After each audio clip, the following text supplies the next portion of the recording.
Put a beat on. Put a beat on. Nah, bro. Boy, I can freestyle. I can freestyle for real. No. You go rap game? Yeah, I can. Boom. We're here with another episode of Down by Zero. We here with a basketball podcast. And I'm here with my boy Ed Romo. Say what's up to the people, gang. What's up? What's up, people? How you doing? I'm great. I'm great. Never better. Feeling good? Yeah. Ready to talk hoops. We early into the season. You know, we're not even at the midway point. But, you know, it's some things that we've noticed. Some trade rumors that's about to happen. Some teams that need to make a move. Some teams that started slow but are like starting to show why, you know, they might be a contender. And then we're seeing the contenders show why they're contenders and why they're the best in the league. But we actually, at the end of the cup, we got the two finalists, the Thunder and the Bucks. I don't think no one's surprised about the Thunder. Probably the best team in the West. Best defense in the West, for sure. In the league, actually. Good young team, SGA. He could arguably be the best point guard in the NBA. Yeah, they looking real solid. Yeah. And on the other side, the Bucks, who have had a pretty interesting season. I mean, they started off pretty bad, but now they're starting to figure it out. They're starting to figure it out and run the table a little bit. They're sitting at the 6th seed currently, and they're 8-2 in their last 10 games. That's the thing about basketball. Like when teams start off slow, people try to be like, "Oh, it's time to trade Giannis or Dame. It's time to start over." Basketball is a long season, yo. Like you gonna struggle, like especially like when you trying to figure things out, like. New, you know, Doc was new. You know, he's still fairly new. They had a lot going on last year. Giannis was hurt. Chris Middleton was hurt. Like, you got a lot going on. You trying to figure shit out. You're not going to start well. Like, you're gonna slow down and struggle. It's the NBA. Like, it's an 82-game season. Like, teams is going to struggle. Even the teams like the Thunder and the Celtics, like the top teams that are playing well right now, they're going to have stretches in the middle of the season where they struggle, where they lose maybe 4 out of 5 or 2 in a row. It's part of basketball. Basketball's a long season. They started off bad. We can still worry about like teams like the 76ers that are still atrocious. But it's just the whole injury thing. Like, bro, it's something with Embiid, bro. Like, I don't know. I mean, I don't want to say he doesn't want to play, but it's like, you know, you had the whole thing where he came out and said he doesn't want to play back-to-backs, and he's like in the middle of his prime.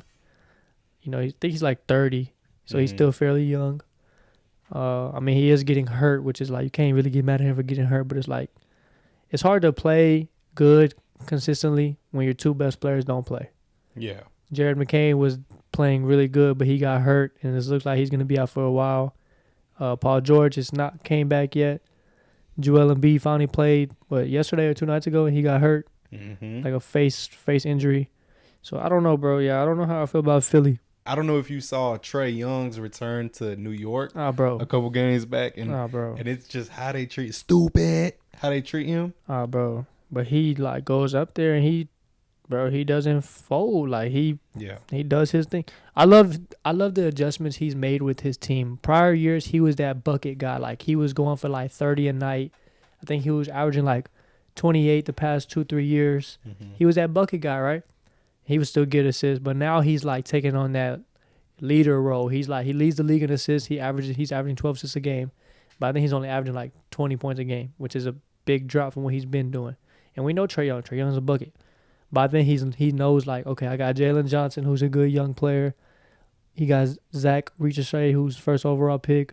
You got DeAndre Hunter, who's been playing like a career year. You got Bogdan over there, who got a burner on him. Yeah. Then you got Dyson Daniels, who, like, offensively he don't bring a lot, but defensively he a dog, right? Yeah. And I just love how he's been more of a playmaker, get these guys involved, give them some confidence. Like, I don't think they could do anything serious, but, like, you know, it's for sure looking like he's able to adjust to each team, and I do really like what Trae Young's doing. It's great for him. Thunder still are one of the best young teams in the NBA. Probably the second best team in the NBA. I think they are. If we're being honest. I think they are. Yeah. And I know they're having injury troubles like with Chet. SGA, he's probably the favorite to win MVP this year. I don't know about that. It's probably Jokic again. Jokic and Tatum. I think those three are very – they're up there. But, yeah, I do like the Thunder a lot. They play defense, bro, and now they have depth. They mesh well together. Like, bro, just think about the defensive guys they can throw at you. Lou Dort, Alex Caruso, the guy from Kentucky who was a rookie last year. What's his name? Carson Wallace. Casey Wallace, I'm sorry. Really good defender. Then you got Isaiah Hartenstein, who's a good defender. Chet, when he comes back, he's a good defender. J-Dub is a good defender. SGA is a good defender. Like, they have so many bodies to throw when they play good teams. That's a bad matchup for a lot of people. It really is. And now we're gonna see it up against the Bucks. You think they're gonna be popping bottles and you know, putting on their ski goggles and doing that, especially if it's the Thunder, right? Yeah, because they're a young team. Yeah, I think they will. And they you know, they have their little post game celebrations when they win regular games. Oh yeah. When they do the little dancing and you know the stuff they be doing. The barking. Yeah, they most definitely gonna have a little. If they win, they gonna most definitely have some shit. And yeah, that Thunder team is exciting to watch. It's fun basketball for sure. Who you got? Winning? Who you got? I think the Bucks are gonna win. Think so? Yeah. I got the Thunder. The second seed and the third seed might surprise you if you haven't been watching basketball for a while. The Grizzlies are the second seed in the Western Conference right now. Are you surprised? Yes, and they're 2.5 games up from the next spot. I'm not surprised. I am. I'm very surprised. Why? They got everybody back. They got a good team. Last year they just dealt with a whole bunch of injuries. It's just they've always been that 6 to 8 team, 4 to 8, 4 to 10. They've always been that type of team, and obviously Ja was suspended last year for a handful of games. Yep. But now we're seeing what they can really do with a healthy team. Yeah, no, they got a good team over there. They got, you know, Ja, Desmond Bane's good. What's his name? The rookie you named him? Zach Edey. The other one, Wells. Oh yeah, Jalen Wells. He's a rookie. Yeah. He's really good. Zach Edey's really good. Jaren Jackson is really fucking good. Jaren Jackson's an all-star to me. And then they got Marcus Smart. Oh, he got a standing ovation when he went back to Boston. Yeah, the ultimate Celtic. That's beautiful. Man, he just has, you know, play his role. He doesn't have to score. He doesn't, you know, play make mostly his role and then defense, obviously. And then they have the white boy, the white guy on the team. What's his name? The white. Oh, I know he's talking about. Look up his name, bro. He's actually really nice. He's a center. He's actually really nice. He is. I know who you're talking about. Jay Huff, bro. He's actually nice, bro. He's actually tough. He's the modern day like stretch five. He could shoot. Yeah. He's sneaky athletic. He could guard. He's good depth. Then they have Aldama is good. Yep. He can hoop. He can stretch the floor. They got a good team over there, bro. They got depth. The Rockets are the third seed. Let me ask you a question about the Rockets, bro. You think they need to make a trade? Or you think they keep the young core? And the trade I'm talking about is, you think they need to trade for Jimmy Butler? Oh, buddy. I don't think they need to trade for Jimmy Butler. You don't think so? No. I don't think they can win with this team. It's good that they can win in the regular season. Yeah. But can they win? That's what I'm talking about. I don't think so. I don't think so either. And that's why I'd say, why not go get Jimmy? What would you have to give up? Jalen Green. No. They're not giving up a big foundation of their young core. You give up Jalen Green. They're not giving up Jalen Green. They would have to, though, to get Jimmy Butler. I don't think so. What do you give up? I mean, it's going to be a haul, but I really don't know. It just depends. I mean, we know Pat Riley, bro. He's going to ask for a lot. I think they would ask for Jalen Green, but I don't think Houston would do it. He's like the second best player of their young core after Sengun. Right. That's what you got to give up, I believe. You think Jimmy Butler's gone? I think he's gone. He's gone for sure. Where do you think he goes? He doesn't go to Dallas. Dallas does not have the. He wouldn't fit in Dallas. I think he either goes to Dallas or the Warriors. He wouldn't fit in Dallas. He would, though. He needs the ball. He would make them better deep. And first of all, what package would the Mavericks have to offer? They have a lot of like above average players that they can give up, like a couple 3-and-D players. Miami's not looking for that. Miami's looking for young players. I bet money he would ask for Hardy, Lively. Couple first. You think Dallas is doing that? Dallas not doing that. They're not giving up Lively. They'll probably give up Hardy, but they're not giving up Lively. Guarantee you. They like their center rotation too much for that to happen. And then he wouldn't fit. That's a third guy who needs the ball. I mean, you could say he wouldn't fit in Golden State either, because that's a shooting team. Why would you get somebody that can't shoot 3-pointers? No, he would fit with them. To a team that shoots 3-pointers. He would fit with them. Because then Curry don't need the ball. Curry's good off running screens. He's running all over the court. He plays good off the ball. you put the ball in Jimmy Butler's hand, he could go score, but he could also create for Curry. I want to say Golden State, but they just made the Dennis Schroeder move, so I don't know if that takes him out of the conversation for Jimmy Butler now. He's just a unique type of player, and we've seen him get to the finals. We've seen him will his way to a finals, but that was his team. He needs his own team. Houston would be perfect for him. He needs his own team. Houston would be nice. He go to Houston, that's his team. He's the vet. He's the older guy. He's the best player on the team. Other than that, the Mavericks, the Warriors, the Nuggets, the Timberwolves, and the Suns, they all fill out those playoff spots towards the bottom of the Western Conference. And teams that are still in the hunt are the Suns, the Clippers, and the Lakers and the Spurs. How do you feel about the Lakers? I don't like the Lakers at all. AD is the bright spot. Yeah, but I think AD, he can only do so much. Bron is 40. Like, Bron is the greatest of all time, but Bron can't be your second best player when he's 40. I'm sorry. He can't. Bron cannot be your second best player or your first best player when he's 40, bro. Tough pill to swallow for anybody, but especially LeBron. Like, imagine you telling him that, but he probably knows. He probably knows. You know what I would do if I was them? Go get Zach Lavine. You go get Zach Lavine? Making that phone call to get Zach Lavine. I know people love Austin Reeves, but like Zach Lavine is still fairly young. Like he's still in his prime, right? And then it's like, okay, you got rid of Austin Reeves. That's your youth and your, supposedly you're the guy of the future, I guess. But I feel like Dalton Kincaid can do the same thing. And he's doing it. He's doing it for sure. He's been inconsistent. But, the more he plays, the more he'll get better. He's averaging 10, 4, and 2. It's okay for a rookie. Yeah. Solid. Yeah. But, yeah, I would make that phone call to get Zach Lavine. They need a big 2. They need a 5. Right. Oh, no. It's very tricky out there in Laker Town. Lakerland, yeah. How do you feel about the Spurs? They have a good bright spot in Stephon Castle, who's one of the top rookies. I love him. Yeah, he's good. He's scrappy. He plays defense. He's good with the ball. He plays basketball the right way. Yeah, he does. But he came from UConn. That's probably the best place to come from. Right. So, yeah, I love him. I think, and then he's learning under Chris Paul. I think that's the best person to learn from. I think he's going to be an exciting player.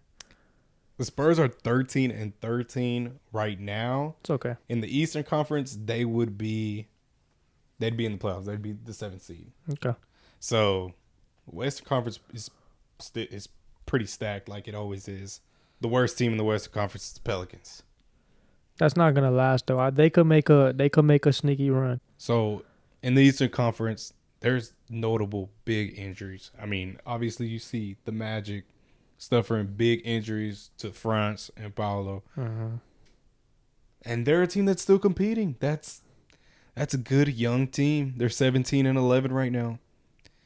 Still fighting for a top 4 seed in the Eastern Conference. Jared McCain.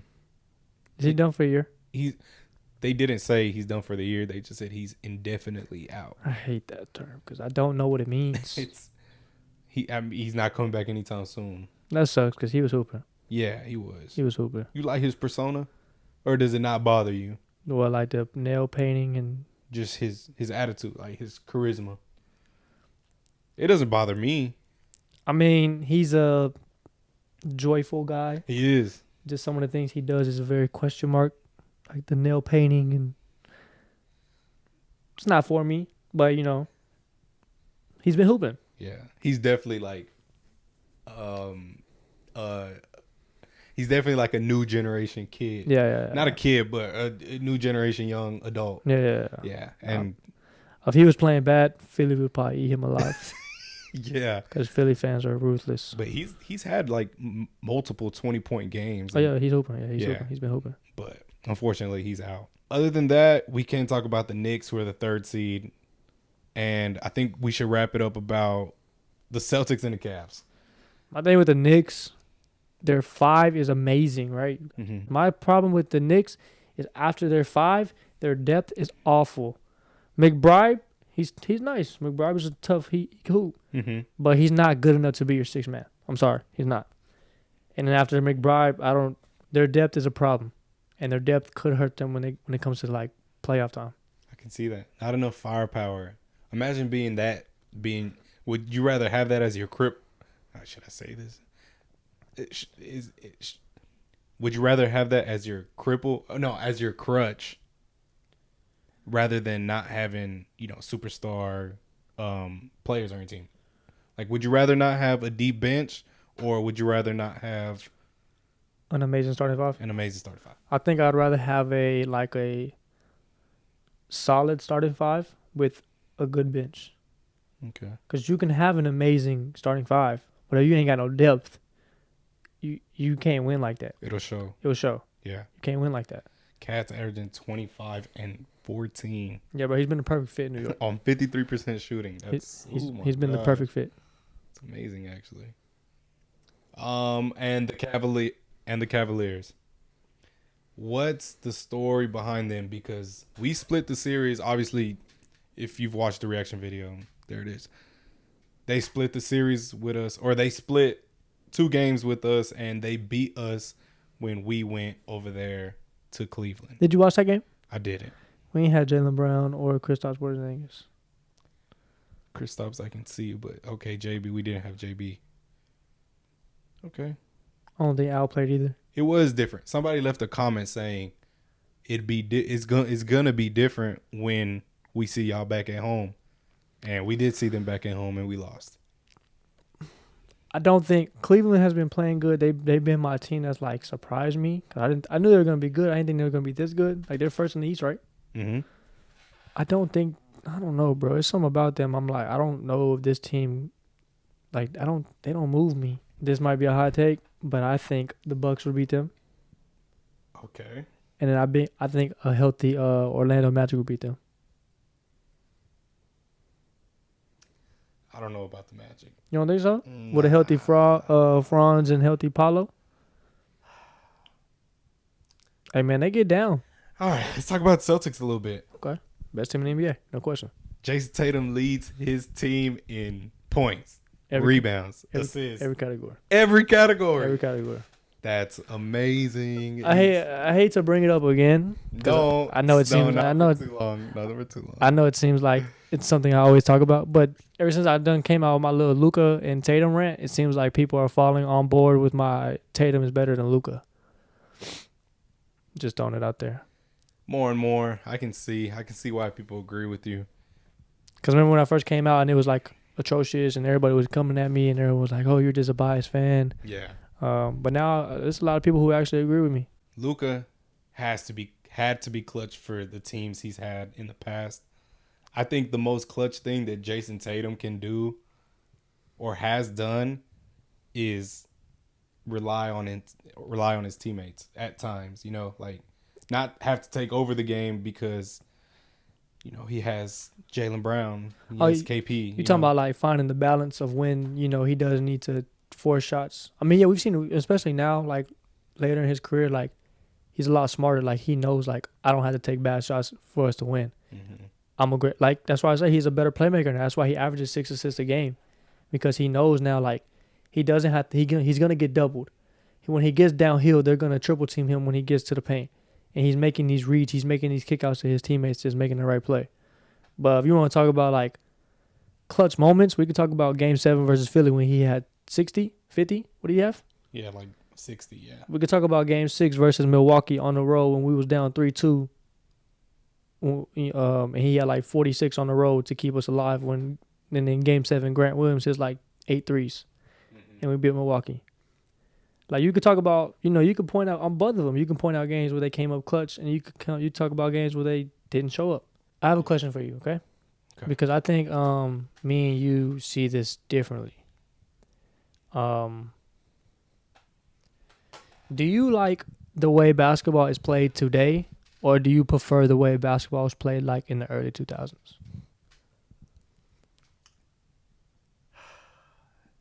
Nostalgia is a son of a bitch, right? Mm-hmm. It's what a lot of people like they relate to, especially if you're older. You relate, like that shit's like, ooh, T-Mac, Kobe, D-Wade, Dirk. Right. It's nostalgic. Right. It feels good when you think about it. All right. To answer your question, I think I'd much rather watch this fast-paced game that we know as the NBA right now than before, you know. I agree. I like the way basketball is played today. Yeah. I feel like it's more space. You see more more of the like talent than you would if it was like closed in system played through the post. I mean, it depends what lens do you see through. Is that why the NBA ratings are down? Is because how many threes teams are putting up? Why do you feel like NBA ratings are down? I think they're down because I think a factor is the chunking and the hoisting of these 3-pointers that look atrocious when clipped into these TikToks that you see every so often, and like these shorts you see that, wow, why is this team just hunking up these threes when, you know, the game should be, you know, more entertaining than watching teams go up and down and brick threes. Yeah. Right. Not every team is the Celtics. Not every team is going to shoot lights out from the three. Even the Celtics don't shoot lights out from the three every game. Right. I mean, I think the threes are part of it. I don't think people like to see it. But I also think it's because, like I said earlier, basketball is a long season. And, I mean, I love watching basketball. Like, I just love watching it. But at the same time, I don't want to watch 82 games of it. That's too long. Like, it's a lot of unnecessary games. Like, it's a lot of games that's like, we're playing this team again. Yeah. Like, we've played them 4 times this year. We're going to play them again, really? Mm-hmm. And I feel like that's a big part of it, too. It's like, okay, when are the playoffs? When we're going to get to when the games matter? Like, the cup, people watch the cup, right? It don't matter. It don't matter. In the long run, it doesn't matter. What do you mean?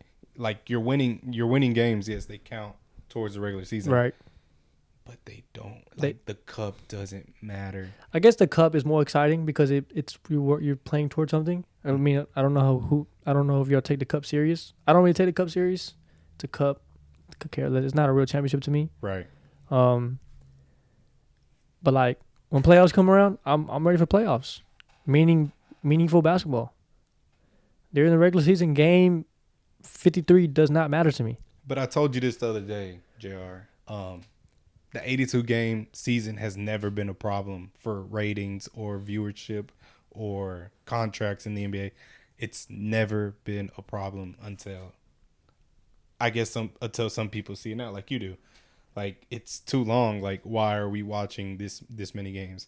I remember a time when I would sit down and watch the Isaiah Thomas-led Celtics because the underdog story was so amazing, and that when we would win those games with Avery Bradley and Jay Crowder and Kelly Olynyk and Amir Johnson, like, it felt like we were the underdogs, and I could relate to that story, you know?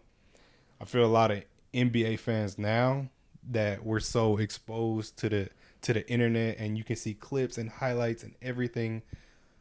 I feel now a lot of NBA fans are disconnected to not only not liking one team, so they don't even be a fan of the team. They'll be a fan of a player. Yeah. And they can't really relate on a deeper level to, you know, their fandom. And take that how you want it. It's like, are you really a fan of this team if you don't watch at least 80% of their games? I feel like a lot of people won't believe that. Like, you can still be a fan of the team, but why aren't you watching all the games? Oh, because I don't have time. That's never been a problem in the past. So what is it? I don't know. I don't know what it is. Why do the people feel like what's making the NBA not want to be seen? Are the stars not starring enough? But like, again, when playoffs come around, people are watching playoffs. Yes, I guarantee it's gonna spike tremendously because that's when it's important. You think if they cut down the season half the season, 82 games to 40, you think it would be a lot different? In theory, yes, it would be different because games would be taken more seriously. But economically, it wouldn't make sense for like these NBA owners and like these. It wouldn't make sense for it wouldn't make sense for the NBA to cut down the season because that just means less money for everybody. I don't know, but yeah, I have been seeing the NBA ratings, and they are not very good. Yeah, statistics. I'll put the statistics up. Like, you can see that viewership has gone down tremendously in every like single area. Maybe we need like a LeBron farewell tour. Maybe next year when Bryce come in. Bryce don't come in next year. He got 2 years left. Maybe in 2 years when Bryce comes. Bron is not gonna be playing then. Bron is gonna be done. But it's sad. It's sad to see that this is the state of the NBA. It's a lot of monkey see, monkey do. I feel like that's a lot for a lot of people, that you see that somebody's bashing on the NBA, so you want to go bash on the NBA too because it's not entertaining. It's not entertaining for some people. Yeah, no, I agree. I mean what you said earlier, like, we're Celtic fans. I saw a comment, like they were talking about it. They said, just be Celtics fans. Like it all goes out the window because the Celtics are an exciting team to watch. Yeah, that, and I mean, yeah. But that's one of 32. It's not like the NFL. What makes the NFL so? It's because every week matters. This is what I'm saying. Every week matters. Maybe you could get away with saying week 1, week 2, like it's week 1, week 2, right? Like it's okay if you lose the first 2 weeks. Mm-hmm. But then after that, it's like it's a urgency to win. Because if you go 0-3, then you're in a fat ass hole and you really can't lose no more, right? And every game has its own meaning towards something you're trying to reach the playoffs. Like I said, game 36 in the NBA is meaningless. Even if you're the best team and even if you're the worst team, it's meaningless. It's just another game. Like, who wants to watch that shit for 82 games? I mean, that's like, how long is the regular season? It's like 5 months, right? 5-6 months? Mm-hmm. Who wants to watch 6 months of meaningless basketball? It's not meaningless. To some, I mean, there's diehard NBA fans who I bet tune in, but they're the 1%. They're the ones that... I'm the 1%.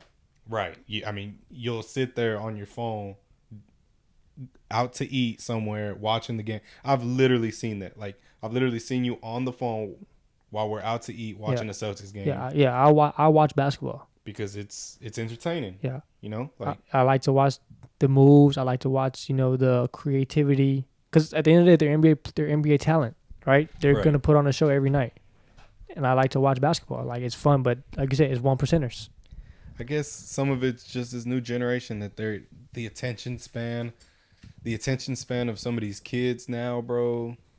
It's, you can't sit down for a full game and watch 2.5 hours of ball. Let us know what you think the problem is. Why the ratings are down. Why you let us know. Maybe you don't watch basketball no more, or like you only wait to the playoffs. Why do you wait for the playoffs? Why don't you watch the regular season? What is it about the regular season that's like not catching your attention? So we got a new segment. This one's pretty interesting. NFL players, NBA comparisons. This was actually really hard. Yeah. So don't get on our shit if you don't like it, because this was very hard. All right. We're going to start off with the first one. So who do you think this NFL player's NBA comparison is? All right. Odell Beckham.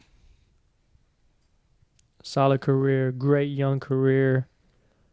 Got a ring, whole bunch of injuries, unfortunate. I'm not going to lie, Derrick Rose. Derrick Rose is a good one. That's what I had down. Because the Giants, Odell was crazy. Bulls, Derrick Rose was crazy. Youngest MVP ever. The only difference is Odell has a ring. He does. But we comparing, like, they were both, Odell could have been greater than what he probably is going to be recognized for. Yes. Yeah, I think that's a good one, Derrick Rose. All right. I like that one. All right, second one. Who do you think this NFL player's NBA comp is? Lamar Jackson. Unicorn. Just absolutely different. Something you ain't seen before. Lamar. Different type of breed. Hasn't won yet. Has, gotten close, but has kind of folded in closest moments. People are going to laugh at me about this. That sounds like Luka to me. Great player. Crazy offensively, even though Lamar don't play defense. But Luka don't play defense. Yeah, that's perfect to me. Lamar and Luka. I think Luka is special in the same way that Lamar is, but both of them have yet to get the job done. To win it all. Yeah, I like that. Joe Burrow. Who's his NBA comp? Joe Burrow. The pretty boy. Hasn't won, but at the same time, it's like really crazy. Has put on some fits. Plays at a like pace that's crazy. You know, never hits adversity. Stays level all the time. Shines at the greatest moments. Young player still. Sounds like SGA. I was going to say Tatum might be the perfect one too, but Tatum already has a ring. Right. Has got the job done. Burrow hasn't got the job done. SGA hasn't got the job done. Okay. I feel like Burrow and SGA are two good ones. SGA's NFL comp is Joe Burrow. I like it. I like it too. All right. Patrick Mahomes. Curry. Easy, right? Easy, yeah. Multiple titles. Changed the game. Kevin Durant. Who's his NFL comp? This is a hard one, bro. Was in Oklahoma. Great player. Kind of left on a bad term. Went to Golden State, won a ring. Or 2 rings. What is it? He won 2 rings. 2 rings. Left them kind of on bad terms because of the whole Draymond shit. Went to Brooklyn. Ain't win shit. Left on bad terms. Now he in Phoenix. I would think of a player that moves constantly. On bad terms. Sounds like a guy in Houston. Newly acquired? Receiver? Yeah. Stephon Diggs? I can see that. Only thing he don't have that KD guys, he ain't got no ring. Right. Stephon Diggs did leave the Vikings. He did leave the Bills. On bad terms. And now he in Houston. He's in Houston. But it's kind of been like a little thing with him everywhere he goes. You know, when it's coming close to the end, it's like he talking shit on Twitter about a teammate. Like he was talking shit about Josh Allen. Right.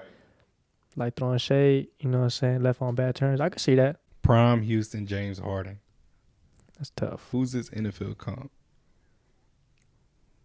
Probably one of the greatest shooting guards of all time. Used to put up crazy numbers. Historic MVP season as well. MVP season, never won a ring. Always was close, but never could get the job done. Sound like Josh Allen. Josh Allen? A little bit. Josh Allen is on his way to have an incredible MVP season this year, just like Prime Harden did with the Rockets. Ain't got the job done. Got to the playoffs multiple times. Multiple AFC championships. And I'm talking about how the same way Josh Allen had to face Patrick Mahomes in the AFC championship is the same way Harden had to face Golden State. Curry could never get the job done. Exactly. I love that one. Perfect comparison, right? That one's awesome. I like that one a lot. Yeah. This NBA player's NFL comp, Paul George. Smooth. Been at it. Scores with ease.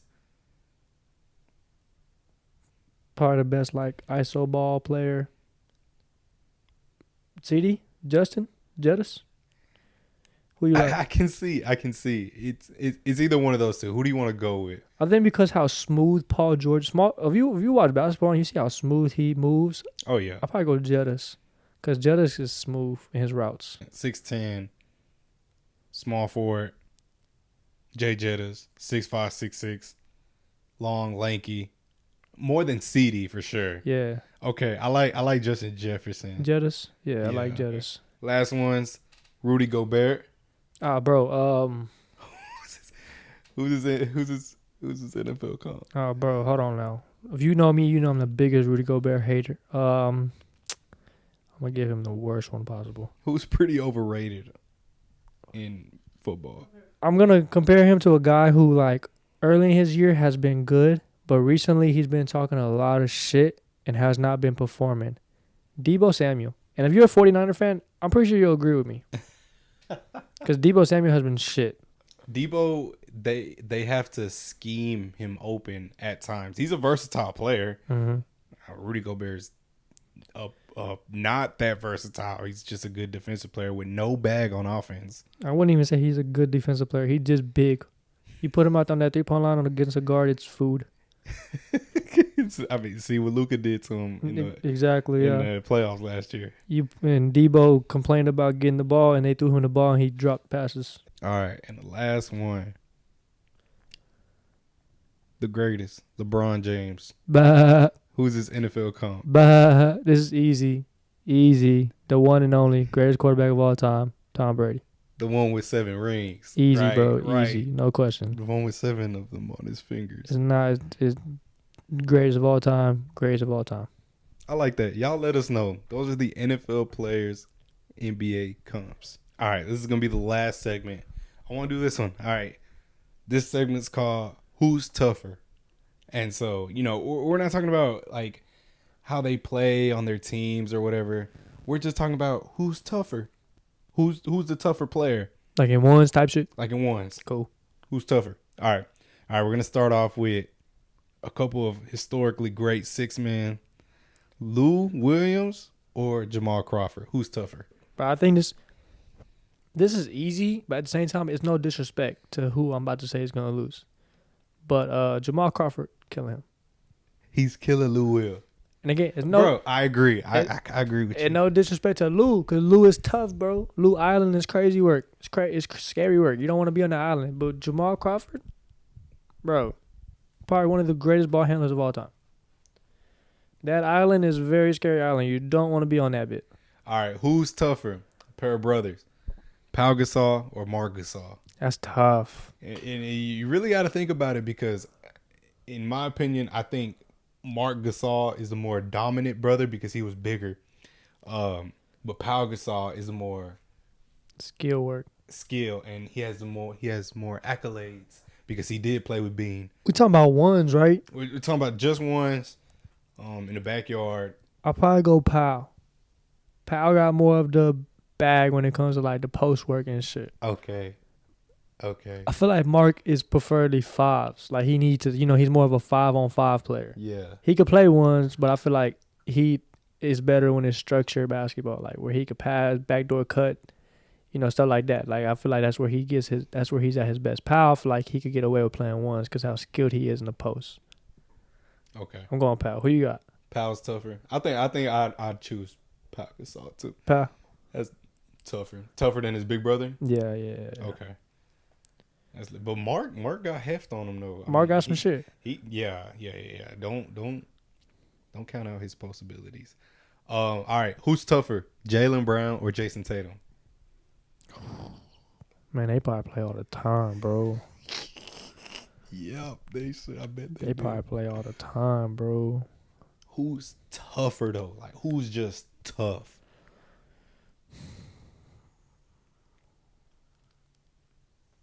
Fuck, that's a hard one actually. Who you got? If I think it, if I imagine it the way I imagine it in my head, who's tougher, possession by possession? I think it's JT, no question. No question. Jay Brown got a bag. Do he? But JT got a bag too. This is probably the hardest one. I'll probably go with JT, but slightly, bro. Slightly. I feel like his length would affect Jaylen Brown more than Jaylen Brown would affect JT on defensive end. Probably one more. Who's tougher? And this is like literally a battle between skill and just freakiness. Victor Wembanyama or Kevin Durant? Who's tougher? Oh, fuck.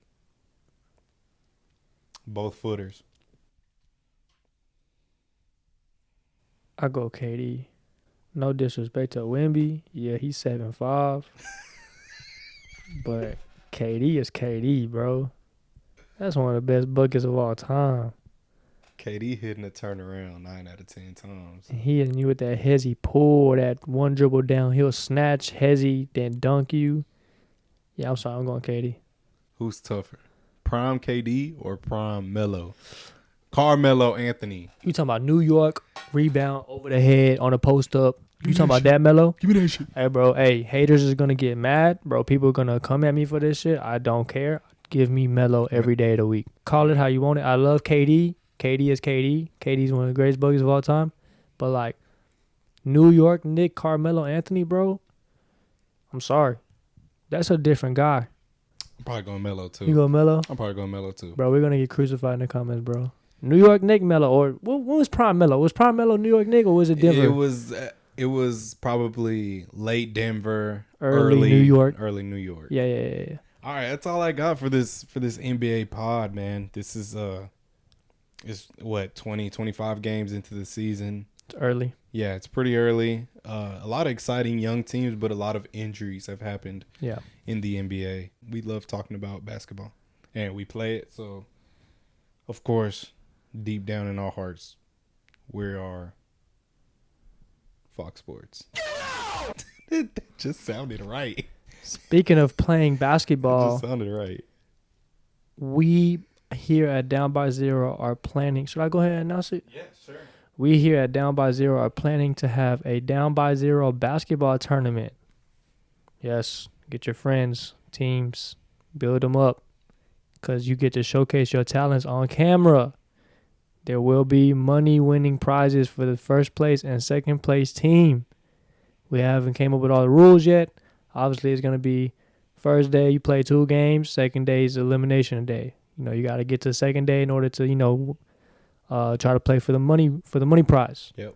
But, we are here to showcase people's talents. We are here to give a platform to help people, who want to start playing basketball, maybe out of YouTube content, and just have fun with it, get some crazy clips. But yeah, we're coming with a Down by Zero basketball tournament. It's in the works. We'll come out with a video and a flyer here in some time. Mm-hmm. So, y'all will see this before that. But yeah, get your teams ready. Hit us in the DMs. Stay active in the comments. Keep following, subscribing. We love the support. Y'all have supported. Y'all have helped us grow a big amount. So just keep supporting. Last question. I just want to ask you. It's been a great episode. A lot of topics covered. As a hooper, you tell me, because I want to know, what's the appropriate amount of shots you have to miss to stop shooting? 0. Never stop shooting. Never stop shooting. Never stop shooting. What if you're like 0 for 9? Then you go 0 for 10. And you keep going 0 until you get that 1. You stop shooting and you'll never know when you're going to make it. Amen. I want to also say, I just played in a one-on-one tournament. Shout out to my guy, Segi. First ever time playing one-on-one tournament. It was very different. I would never experienced that. It was fun, though. Yeah, you'll see the video. I mean, it's right here. Yeah, and I lost. But it's okay. You live and you learn. Don't say you lost. You won. You won. You won. Fine. Watch the video and find out. No, watch the video because it was exciting. But it was also something, a learning experience. Because, again, I played basketball at the college level. And I'm thinking because I did that, I can play one-on-ones. But no, it was a whole different type of environment. But it was fun, though. And this is why we're coming out with our Down by Zero tournament, so we could give a platform and help people, get out there and, come out, show your talents, bring your teams, play some good basketball, competitive basketball. And that's what we're here for. Subscribe, audio, video form, anywhere you find your podcast, here at Down by Zero. It's amazing. Thank you for all the support. Keep showing love.